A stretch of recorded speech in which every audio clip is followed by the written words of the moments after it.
Welcome to MAPOG. Have you ever wondered what a heat map is?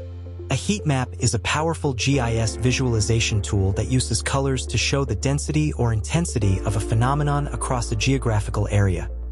Let's look at an example. Heat maps help us spot patterns in disease spread, such as COVID-19 deaths. By studying these maps, we can understand the impact of the disease and plan health interventions more effectively. For example, we visualize COVID-19 death rates across a region.